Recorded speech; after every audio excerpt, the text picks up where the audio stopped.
ಪ್ರಿಯ ವೀಕ್ಷಕರೇ, ಈ ವಿಡಿಯೋವನ್ನು ಮೊದಲಿನಿಂದ ಕೊನೆಯವರೆಗೂ ಸ್ಕಿಪ್ ಮಾಡದೆ ಪೂರ್ತಿಯಾಗಿ ನೋಡಿರಿ. ಹಾಗೆ ಈ ನಮ್ಮ ಚಾನೆಲ್ ಸಬ್ಸ್ಕ್ರೈಬ್ ಮಾಡಿಕೊಳ್ಳಿ. ನಾವು ನಿಮಗಾಗಿ ಮಾಡುವ ಪ್ರತಿಯೊಂದು ವಿಡಿಯೋಗಳು ನಿಮಗೆ ನೋಟಿಫಿಕೇಶನ್ ಆಗಿ ದೊರೆಯಲು ಪಕ್ಕದಲ್ಲಿ ಬರುವಂತಹ ಬೆಲ್ ಐಕನ್ ಕ್ಲಿಕ್ ಮಾಡಿಕೊಳ್ಳಿ. ಓಂ ಶ್ರೀ ಗುರುಭ್ಯೋ ನಮಃ. ಓಂ ನಮೋ ಕಾಳಿಕಾಯೇ ನಮಃ. ವೀಕ್ಷಕರಿಗೆಲ್ಲ ಶ್ರೀ ಅಂಬಾ ಭವಾನಿ ಜ್ಯೋತಿಷ್ಯಂ ಚಾನಲ್ಗೆ ಆತ್ಮೀಯವಾದಂತಹ ಸ್ವಾಗತ. 2026ನೇ ವರ್ಷದಲ್ಲಿ ಮಿಥುನ ರಾಶಿಯವರ ಶುಭಾಶುಭ ಫಲಗಳು ಹೇಗಿವೆ ಎಂಬುದನ್ನು ಇಂದಿನ ಈ ಸಂಚಿಕೆಯಲ್ಲಿ ತಿಳಿದುಕೊಳ್ಳೋಣ. ಮಿಥುನ ರಾಶಿಗೆ ಅಧಿಪತಿ ಬುಧ. ಮಿಥುನ ರಾಶಿಯಲ್ಲಿ ಮೃಗಶಿರ ನಕ್ಷತ್ರದ 3-4ನೇ ಪಾದಗಳು, ಆರಿದ್ರಾ ನಕ್ಷತ್ರದ 4 ಪಾದಗಳು ಮತ್ತು ಪುನರ್ವಸು ನಕ್ಷತ್ರದ 1, 2, 3ನೇ ಪಾದಗಳಿರುತ್ತವೆ. ಈಗ ತಿಳಿಸುವಂತಹ ಈ ಫಲಗಳು ಈ 9 ನಕ್ಷತ್ರ ಪಾದಗಳಿಗೆ ಅನ್ವಯಿಸುತ್ತವೆ. ಮಿಥುನ ರಾಶಿಯವರ ಸಂಪೂರ್ಣ ಫಲಗಳನ್ನು ತಿಳಿಯಬೇಕಾದರೆ ಈ ಕೂಡಲೇ ಈ ವಿಡಿಯೋನು ಲೈಕ್ ಮಾಡಿ, ಹಾಗೆ ಶೇರ್ ಮಾಡಿ. ಇದುವರೆಗೂ ನಮ್ಮ ಚಾನಲ್ ಸಬ್ಸ್ಕ್ರೈಬ್ ಮಾಡ್ಕೊಳ್ಳದೆ ಇರತಕ್ಕಂಥವರು ಈ ಕೂಡಲೇ ನಮ್ಮ ಚಾನಲ್ ಸಬ್ಸ್ಕ್ರೈಬ್ ಮಾಡಿಕೊಳ್ಳಿ. ಮುಖ್ಯವಾಗಿ ಮಿಥುನಕ್ಕೆ ಅಧಿಪತಿಯಾದಂತಹ ಬುಧ ಮತ್ತು ರವಿ ಗ್ರಹ ಇಬ್ಬರು ಮಿತ್ರರು. 2026ರಲ್ಲಿ ಮುಖ್ಯವಾದ ಯಾವುದಾದರೂ ಬದಲಾವಣೆ ಇದೆಯಾ ಎನ್ನುವುದಾದರೆ, ಸಪ್ತಮ ದಶಮಾಧಿಪತಿಯಾದಂತಹ ಗುರುಗ್ರಹವು ವರ್ಷದ ಮೊದಲಲ್ಲಿ ನಿಮಗೆ ವಕ್ರೀಕರಿಸಿದಂತಹ ಸ್ಥಿತಿಯಲ್ಲಿ ನಿಮ್ಮ ರಾಶಿಯಲ್ಲಿದ್ದರೂ ಸಹ ಜೂನ್ 2ರಿಂದ ಮುಖ್ಯವಾಗಿ ಕರ್ಕಾಟಕಕ್ಕೆ ಹೋಗಲಿದ್ದಾರೆ. ಕರ್ಕಾಟಕ ರಾಶಿಯಲ್ಲಿ ಗುರುವು ಬಲವಾಗಿರ್ತಾರೆ. 2ನೇ ಸ್ಥಾನವಾದಂತಹ ಕರ್ಕಾಟಕ ರಾಶಿ ಮಿಥುನ ರಾಶಿಯವರಿಗೆ ಧನಸ್ಥಾನ ಮತ್ತು ಕುಟುಂಬ ಸ್ಥಾನ. ಈ ಗುರುಗ್ರಹ ಬದಲಾವಣೆ ಆಗೋದಂದರೆ ನಿಮಗೆ ಒಳ್ಳೆಯ ಒಂದು ವ್ಯಾಲ್ಯೂ ಅಂದರೆ ಗೌರವ ಹೆಚ್ಚಾಗುತ್ತದೆ. ಆರ್ಥಿಕ ಸ್ಥಿತಿಯಲ್ಲಿ ಒಳ್ಳೆಯ ಒಂದು ಇಂಪ್ರೂವ್ಮೆಂಟ್ ಸಹ ಕಾಣಬಹುದು. ಆತ್ಮಸ್ಥೈರ್ಯ, ಸೆಲ್ಫ್ ರೆಸ್ಪೆಕ್ಟ್ ಹೆಚ್ಚಾಗುತ್ತೆ ಅಂತ ಹೇಳಬಹುದು. ಇನ್ನು ಶನಿಯು ನಿಮಗೆ ದಶಮ ಸ್ಥಾನವಾದಂತಹ ಮೀನರಾಶಿಯಲ್ಲಿ ಈ ವರ್ಷವೆಲ್ಲವೂ ಸಂಚರಿಸಲಿದ್ದಾರೆ. ಸ್ವಲ್ಪ ಶ್ರಮಪಟ್ಟು ಅಂದರೆ ಶಾರೀರಿಕವಾಗಿ ಕಠಿಣ ಶ್ರಮವನ್ನು ನಂಬಿ ಕೆಲಸ ಮಾಡ್ತಕ್ಕಂಥವ್ರಿಗೆ ಸ್ವಲ್ಪವಾಗಿ ನಿಮಗೆ ನಿಮ್ಮ ಶ್ರಮಕ್ಕೆ ತಕ್ಕಂತಹ ಪ್ರತಿಫಲವನ್ನು ಸಹ ಕಾಣಲಿದ್ದೀರಿ. ಈ 2026ರಲ್ಲಿ ಆರ್ಥಿಕವಾಗಿ ಬಹಳಷ್ಟು ಅಭಿವೃದ್ಧಿ ಇರ್ತದೆ. ಹೆಚ್ಚಿನ ಲಾಭದಾಯಕ ಫಲಗಳನ್ನು ಕಾಣಬಹುದು. ಮುಖ್ಯವಾಗಿ ಏನಂದರೆ, ಯಾವುದಾದರೂ ಆಕಸ್ಮಿಕ ಲಾಭ ಕಾಣ್ತಕ್ಕಂತಹ ಸಮಯವೆಂದರೆ ಅದು 2026ರಲ್ಲಿ ಏಪ್ರಿಲ್ ಮತ್ತು ಮೇ 4 ಮತ್ತು 5ನೇ ತಿಂಗಳಲ್ಲಿ ಆಕಸ್ಮಿಕ ಧನಲಾಭ ಅಂದರೆ ನಿಮ್ಮ ಒಂದು ಹಿರಿಯರ ಅಥವಾ ಯಾವುದಾದರೂ ಪೆಂಡಿಂಗ್ ಇರತಕ್ಕಂತಹ ಬಿಲ್ಗಳು ಅಥವಾ ಎಲ್ಲಿಯಾದರೂ ಸ್ಟ್ರಕ್ ಆಗಿರ್ತಕ್ಕಂತಹ ನಿಮಗೆ ಈ ಹಿಂದೆ ಬರಬೇಕಾಗಿರ್ತಕ್ಕಂತಹ ಹಣವಿದ್ದಲ್ಲಿ ಅಂತಹ ಹಣ ಈ ಏಪ್ರಿಲ್ ಮತ್ತು ಮೇ ತಿಂಗಳಲ್ಲಿ ನಿಮಗೆ ತಲುಪುವಂತಹ ಸಾಧ್ಯತೆಗಳು ಹೆಚ್ಚಾಗಿರುತ್ತವೆ. ಇನ್ನು ವ್ಯಾಪಾರದಲ್ಲಿ ಇರತಕ್ಕಂತಹ ಮಿಥುನ ರಾಶಿಯವರಿಗೆ ಈ 2026 ಅತ್ಯಂತ ಶುಭ ಸಮಯ. ಕಳೆದ ವರ್ಷದಲ್ಲಿ ಇದ್ದಂತಹ ವ್ಯಾಪಾರದಲ್ಲಿನ ಕೆಲವೊಂದು ಸಮಸ್ಯೆಗಳು ದೂರವಾಗಲಿದ್ದು ಈ 2026ರಲ್ಲಿ ಉತ್ತಮ ಮಟ್ಟದ ಲಾಭದಾಯಕ ವ್ಯವಹಾರಗಳು ನಡೆಯುತ್ತವೆ. 2026 ಮಾರ್ಚ್, ಅಕ್ಟೋಬರ್, ನವೆಂಬರ್, ಡಿಸೆಂಬರ್ ತಿಂಗಳಲ್ಲಿ ನಿಮ್ಮ ಬಿಸ್ನೆಸ್ನಲ್ಲಿ ಹೆಚ್ಚಿನ ಲಾಭ ಕಾಣುವಂತಹ ಅವಕಾಶಗಳಿರುತ್ತವೆ. ಮಿಥುನ ರಾಶಿಯ ಬಿಸ್ನೆಸ್ ಲೈನ್ನಲ್ಲಿರ್ತಕ್ಕಂಥವ್ರಿಗೆ ಅದೃಷ್ಟದ ವರ್ಷವೆಂದೇ ಹೇಳಬಹುದು. ಮುಖ್ಯವಾಗಿ ವ್ಯಾಪಾರದಲ್ಲಿ ಹೆಚ್ಚಿನ ಹೊಸ ಗ್ರಾಹಕರ ಪರಿಚಯ ಮತ್ತು ಆ ಪರಿಚಯವಾದಂತಹ ವ್ಯಕ್ತಿಗಳಿಂದ ನಿಮ್ಮ ವ್ಯಾಪಾರ ಕ್ಷೇತ್ರಕ್ಕೆ ಹೆಚ್ಚಿನ ಅನುಕೂಲವಾಗುತ್ತವೆ. ಇನ್ನು ನಿಮ್ಮ ಬಳಿ ಕೆಲಸ ಮಾಡ್ತಕ್ಕಂತಹ ನೌಕರರು ಸಹ ನಿಮ್ಮ ವ್ಯಾಪಾರದ ಏಳಿಗೆಗಾಗಿ ಹೆಚ್ಚಿನ ಸಹಕಾರವನ್ನು ಕೂಡ ನೀಡಲಿದ್ದಾರೆ. ಇನ್ನು ಕುಟುಂಬ ವಿಚಾರವನ್ನು ಗಮನಿಸೋದಾದರೆ ಈ 2026ರ ಮೊದಲ 3 ತಿಂಗಳು ಸ್ವಲ್ಪ ಮಟ್ಟಿನ ಸಮಸ್ಯೆಗಳು ಕಾಣಬಹುದು. ಫೆಬ್ರವರಿ, ಮಾರ್ಚ್ ತಿಂಗಳಲ್ಲಿ ಕೆಲವೊಂದು ಸಣ್ಣ ಪುಟ್ಟ ವಿಚಾರಗಳಿಗೆ ಸಂಬಂಧಿಸಿದಂತೆ ಕುಟುಂಬದಲ್ಲಿ ಕೆಲವೊಂದು ಮಿಸ್ಕಮ್ಯುನಿಕೇಷನ್ನು, ಮಿಸ್ಅಂಡರ್ಸ್ಟ್ಯಾಂಡಿಂಗು, ಕುಟುಂಬ ಸದಸ್ಯರಲ್ಲಿ ಹೊಂದಾಣಿಕೆ ಇಲ್ಲದೇ ಇರತಕ್ಕಂತಹ ಸಾಧ್ಯತೆಗಳಿರುತ್ತವೆ. ಈ ಸಮಯ ಕುಟುಂಬದೊಂದಿಗೆ ಶಾಂತ ರೀತಿಯಲ್ಲಿ ತಾಳ್ಮೆಯಿಂದ ನಡೆಯುವುದು ಉತ್ತಮ.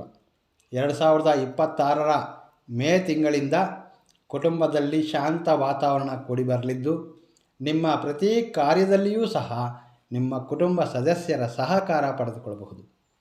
ಈ 2026ರ ಜುಲೈ ಆಗಸ್ಟ್ ತಿಂಗಳಲ್ಲಿ ಕುಟುಂಬದೊಂದಿಗೆ ದೂರ ಪ್ರಯಾಣ, ಯಾವುದಾದರೂ ತೀರ್ಥಯಾತ್ರೆಗಳು ಅಥವಾ ಪುಣ್ಯಕ್ಷೇತ್ರಗಳ ದರ್ಶನಕ್ಕಾಗಿ ಪ್ರವಾಸ ಬೆಳೆಸ್ತಕ್ಕಂತಹ ಸಾಧ್ಯತೆಗಳಿರುತ್ತವೆ 7 ಮತ್ತು 8ನೇ ತಿಂಗಳು, ಅಂದರೆ ಜುಲೈ ಮತ್ತು ಆಗಸ್ಟ್ ತಿಂಗಳಲ್ಲಿ. 2026ರ ಸೆಪ್ಟೆಂಬರ್ ಅಕ್ಟೋಬರ್ ತಿಂಗಳಲ್ಲಿ ಕುಟುಂಬದ ಸದಸ್ಯರಿಂದ ಧನ ಸಹಾಯ ದೊರೆಯುವಂತಹ ಅವಕಾಶಗಳು ಬಲವಾಗಿರುತ್ತವೆ.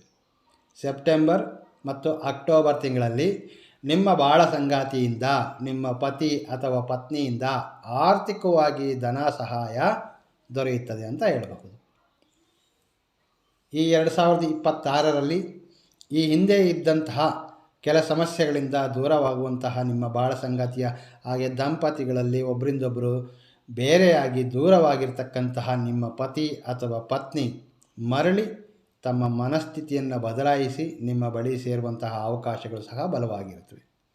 ಜೂನ್ 2ರಿಂದ ಅಕ್ಟೋಬರ್ನ ಮಧ್ಯಕಾಲದಲ್ಲಿ ನಿಮ್ಮಿಂದ ದೂರವಾದಂತಹ ನಿಮ್ಮ ಪತಿ ಇರಬಹುದು, ಪತ್ನಿ ಇರಬಹುದು, ಅಥವಾ ನಿಮ್ಮ ಕುಟುಂಬ ಸದಸ್ಯರು ಅಥವಾ ನಿಮ್ಮ ಬಂಧುಗಳಲ್ಲಿ ದೂರವಾದಂತಹ ಬಾಂಧವ್ಯ ಮರಳಿ ಸೇರುವಂತಹ ಸಾಧ್ಯತೆಗಳು ಹೆಚ್ಚಾಗಿರುತ್ತವೆ.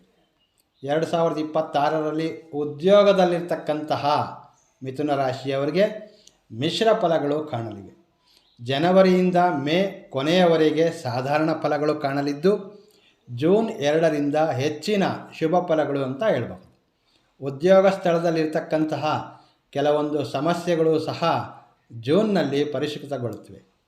ನಿಮ್ಮನ್ನು ಅಗೌರವದಿಂದ ಕಂಡಂತಹ ವ್ಯಕ್ತಿಗಳೂ ಸಹ ಜೂನ್ ನಂತರ ನಿಮ್ಮನ್ನು ಗೌರವಿಸುತ್ತಾರೆ. ನಿಮ್ಮ ಉದ್ಯೋಗ ಸ್ಥಳದಲ್ಲಿ ಹೆಚ್ಚಾಗಿ ಗುರುತಿಸ್ಕೊಳ್ತೀರಿ. ಅಂದರೆ ನಿಮ್ಮ ಸಹೋದ್ಯೋಗಿಗಳು ಅಥವಾ ನಿಮ್ಮ ಹೈಯರ್ ಆಫೀಸರ್, ನಿಮ್ಮ ಒಂದು ಮೇಲಾಧಿಕಾರಿಗಳು ನಿಮ್ಮನ್ನು ಮತ್ತು ನಿಮ್ಮ ಶ್ರಮವನ್ನು ಗುರುತಿಸುವಂತಹ ಸಮಯ. ಇದರಿಂದ ಕೆಲವರಿಗೆ ಉದ್ಯೋಗದಲ್ಲಿ ಬಡ್ತಿ ಅಂದರೆ ಪ್ರಮೋಷನ್ ಕಾಣ್ತಕ್ಕಂತಹ ಸಾಧ್ಯತೆಗಳು ಸಹ ಇರುತ್ತವೆ. 2026ರ ಮೊದಲ ಸಮಯ ಅಂದರೆ ಫೆಬ್ರವರಿ ಮತ್ತು ಮಾರ್ಚ್ ತಿಂಗಳಲ್ಲಿ ಉದ್ಯೋಗ ಸ್ಥಳದಲ್ಲಿ ಸ್ವಲ್ಪ ಮಟ್ಟಿನ ಎಚ್ಚರಿಕೆ ಅಗತ್ಯವಾಗಿ ಪಾಲಿಸಬೇಕು. ಫೆಬ್ರವರಿ ಮತ್ತು ಮಾರ್ಚ್ ಈ ಸಮಯದಲ್ಲಿ ಕೆಲವೊಂದು ಅಪವಾದಗಳು, ಅವಮಾನಗಳು ಕಾಣ್ತಕ್ಕಂತಹ ಸಾಧ್ಯತೆಗಳಿರುತ್ತವೆ. ಸೊ ತಾವಾಯಿತು ತಮ್ಮ ಕೆಲಸವಾಯಿತು ಎಂಬಂತೆ ನಡೆಯುವುದು ಉತ್ತಮ. ಅನವಶ್ಯಕವಾದಂತಹ ಚರ್ಚೆಗಳು, ವಾದ ವಿವಾದಗಳಿಂದ ದೂರವಿರತಕ್ಕಂತಹದ್ದು ಸೂಕ್ತ. ಮಿಥುನ ರಾಶಿಯವರಿಗೆ ಹಣಕಾಸಿನ ಪರಿಸ್ಥಿತಿ ಈ 2026ರಲ್ಲಿ ಬಹಳ ಉತ್ತಮವಾಗಿರುತ್ತೆ. ಯಾವುದೇ ಕಾರಣಕ್ಕೂ ಸಹ ಹಣದ ಕೊರತೆ ಎಂಬುದು ಕಾಡೋದಿಲ್ಲ.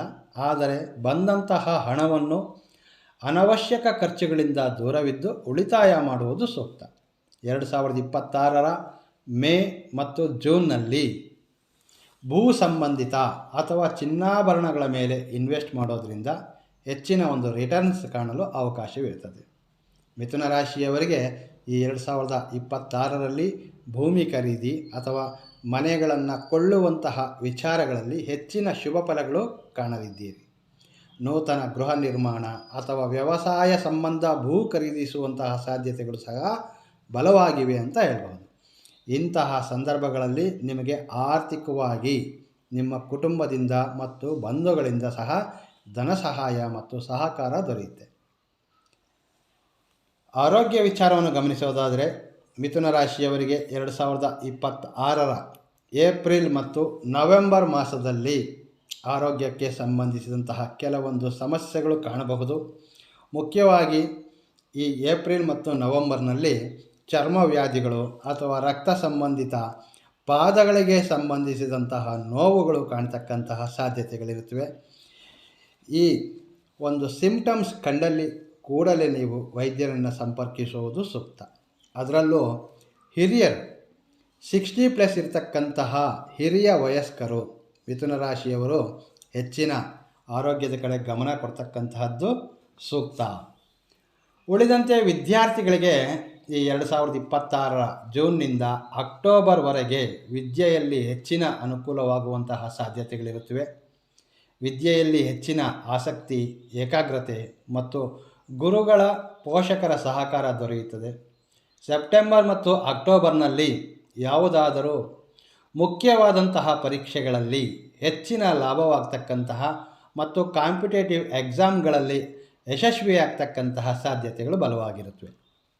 ಹೈಯರ್ ಸ್ಟಡೀಸ್ಗಾಗಿ ವಿದೇಶ ಪ್ರಯಾಣ ಮಾಡಲು ಬಯಸ್ತಕ್ಕಂತಹ ವಿದ್ಯಾರ್ಥಿಗಳಿಗೆ ಅಬ್ರಾಡ್ ಎಜುಕೇಷನ್, ವಿದೇಶದಲ್ಲಿ ನಾನು ವಿದ್ಯಾಭ್ಯಾಸ ಮಾಡಲು ಪ್ರಯಾಣ ಮಾಡಲು ಹೊರಟಿರ್ತಕ್ಕಂತಹ ವಿದ್ಯಾರ್ಥಿಗಳಿಗೆ ಈ 2026ರ ಆಗಸ್ಟ್ ಮತ್ತು ಸೆಪ್ಟೆಂಬರ್ ಮತ್ತು ಡಿಸೆಂಬರ್ನ ಕೊನೆಯ ಸಮಯದಲ್ಲಿ ವಿದೇಶ ಪ್ರಯಾಣ ಮಾಡ್ತಕ್ಕಂತಹ ಅವಕಾಶಗಳು ಕೂಡಿ ಬರುತ್ತವೆ. ಸಂಬಂಧ ಬಾಂಧವ್ಯ ವಿಚಾರಗಳನ್ನು ನೋಡೋದಾದರೆ ದಂಪತಿಗಳಲ್ಲಿ ಜೂನ್ನಿಂದ ಹೆಚ್ಚಿನ ಪ್ರೀತಿ ಅನ್ಯೂನ್ಯತೆ ಕಾಣಬಹುದು. ಬಂಧುಗಳು ಸ್ನೇಹಿತರು ಈ ಸಮಯದಲ್ಲಿ ನಿಮಗೆ ಪ್ರತಿ ವಿಚಾರದಲ್ಲೂ ಸಹ ಸಹಕಾರವನ್ನು ಕೊಡ್ತಾರೆ. ಮಿಥುನ ರಾಶಿಯ ಪ್ರೇಮಿಗಳಿಗೆ ಜೂನ್ ಮತ್ತು ಜುಲೈ ಆಗಸ್ಟ್ ತಿಂಗಳಲ್ಲಿ ವಿವಾಹ ಯೋಗ ಕೂಡಿ ಬರ್ತಕ್ಕಂತಹ ಸಾಧ್ಯತೆಗಳಿರ್ತವೆ. 2026ರ 6, 7, 8ನೇ ತಿಂಗಳಾದಂತಹ ಜೂನ್ ಮತ್ತು ಜುಲೈ ಆಗಸ್ಟ್ ತಿಂಗಳಲ್ಲಿ ಪ್ರೀತಿಸಿದಂತಹ ಪ್ರೇಮಿಗಳಲ್ಲಿ ಕೆಲವರಿಗೆ ವಿವಾಹ ಯೋಗ ಕೂಡಿ ಬರ್ತಕ್ಕಂತಹ ಅವಕಾಶಗಳು ಬಲವಾಗಿವೆ. ಅನೇಕರು ತಮ್ಮ ಪ್ರೀತಿ ಜೀವನವನ್ನು ಅಂದರೆ ಯಾರು ಪ್ರೀತಿಯಲ್ಲಿದ್ದಾರೆ ಅವರು ಅವರ ಜೀವನವನ್ನು ವಿವಾಹವನ್ನಾಗಿ ಪ್ರೀತಿಯಿಂದ ವಿವಾಹ ಜೀವನ ಸಾಗಿಸುವಂತಹ ಸಾಧ್ಯತೆಗಳು ಸಹ ಹೆಚ್ಚಾಗಿವೆ ಅಂತ ಹೇಳಬಹುದು. ಮಿಥುನ ರಾಶಿಯ ನಿರುದ್ಯೋಗಿಗಳಿಗೆ ಯಾರಾದರೆ ಉದ್ಯೋಗ ಪ್ರಯತ್ನದಲ್ಲಿದ್ದೀರಿ, 2026 ಉದ್ಯೋಗದ ಅವಕಾಶಗಳು ಹೆಚ್ಚಾಗಿವೆ. ಮುಖ್ಯವಾಗಿ ಈ 2026ರ April, June, August, September, November ಮತ್ತು ಡಿಸೆಂಬರ್ ತಿಂಗಳಲ್ಲಿ ಉದ್ಯೋಗದ ಅವಕಾಶಗಳು ಹೆಚ್ಚಾಗಿರುತ್ತವೆ. ಈ ಸಮಯ ಧೈರ್ಯದಿಂದ ಕಾನ್ಫಿಡೆಂಟ್ ಆಗಿ ಇಂಟರ್ವ್ಯೂಗಳನ್ನು ಅಟೆಂಡ್ ಮಾಡಿ ನೀವು ನಿಮ್ಮ ಉದ್ಯೋಗ ಪಡೆಯುವುದರಲ್ಲಿ ಯಶಸ್ವಿಯಾಗ್ತೀರಿ. ವೀಕ್ಷಕರೇ, ಇವೆಲ್ಲವೂ ಸಹ ಗ್ರಹಗಳ ಗೋಚಾರ ಸ್ಥಿತಿಯಿಂದ ತಿಳಿಸುವಂತಹ ಫಲಗಳು. ತಾವು ಇದರೊಂದಿಗೆ ನಿಮ್ಮ ಜನ್ಮ ಜಾತಕವನ್ನು ಸಹ ಒಮ್ಮೆ ಪರಿಶೀಲಿಸಿಕೊಳ್ಳಿ. ಏಕೆಂದರೆ ನಿಮ್ಮ ಜನ್ಮ ಜಾತಕದಲ್ಲಿನ ನಿಮ್ಮ ಲಗ್ನ, ದಶ, ಅಂತರ್ದಶಗಳ ಮೂಲಕವೇ ನಿಮ್ಮ ಜೀವನದ ಪೂರ್ಣ ಫಲಗಳನ್ನು ತಿಳಿಯಲು ಸಾಧ್ಯವಿರುತ್ತದೆ. ಈ ಗ್ರಹಗಳ ಗೋಚಾರ ಫಲಗಳು ಮಾನವನ ಜೀವನದಲ್ಲಿ 40% ಮಾತ್ರವೇ ಅನ್ವಯಿಸುತ್ತವೆ. ಇನ್ನು ಮುಖ್ಯವಾಗಿ ವಿವಾಹ ಪ್ರಯತ್ನದಲ್ಲಿರ್ತಕ್ಕಂತಹ ಮಿಥುನ ರಾಶಿಯ ಯುವಕ ಯುವತಿಯರಿಗೆ 2026ರಲ್ಲಿ February, March, April, June, September, November ತಿಂಗಳಲ್ಲಿ ಹೆಚ್ಚಿನ ಸಂಖ್ಯೆಯಲ್ಲಿ ವಿವಾಹ ಸಂಬಂಧಗಳು ಬರ್ತಕ್ಕಂತಹ ಅವಕಾಶಗಳಿರುತ್ತವೆ. ಈ ಸಮಯ ವಿವಾಹ ಸಂಬಂಧಗಳು ಹೆಚ್ಚಿನ ಸಂಖ್ಯೆಯಲ್ಲಿ ಕಾಣಬಹುದು. ಈ ಸಮಯದಲ್ಲಿ ಹಿರಿಯರು ನಿಮ್ಮ ವಿವಾಹವನ್ನು ನಿಶ್ಚಯಿಸುವಂತಹ ಸಾಧ್ಯತೆಗಳಿರುತ್ತವೆ. ವಿವಾಹ ಪ್ರಯತ್ನಗಳೆಲ್ಲವೂ ಸಹ ಈ ಸಮಯದಲ್ಲಿ ಯಶಸ್ವಿಯಾಗುತ್ತವೆ. ಆದರೆ ವಿವಾಹ ನಿಶ್ಚಯಿಸುವ ಮೊದಲು ವರ ಮತ್ತು ವಧುವಿನ ಜಾತಕ ಪರಿಶೀಲನೆ ನಂತರವೇ ವಿವಾಹವನ್ನು ನಿಶ್ಚಯಿಸುವುದು ಸೂಕ್ತ. ವಿವಾಹಕ್ಕೆ ಇಬ್ಬರ ಜಾತಕಗಳನ್ನು ಪರಿಶೀಲಿಸಿ ನಂತರ ವಿವಾಹವನ್ನು ನಿಶ್ಚಯಿಸುವುದು ಬಹಳ ಮುಖ್ಯವಾಗಿರ್ತದೆ. ಇದು ಕೇವಲ ನಮ್ಮ ಸಲಹೆ ಮಾತ್ರವಾಗಿರ್ತದೆ.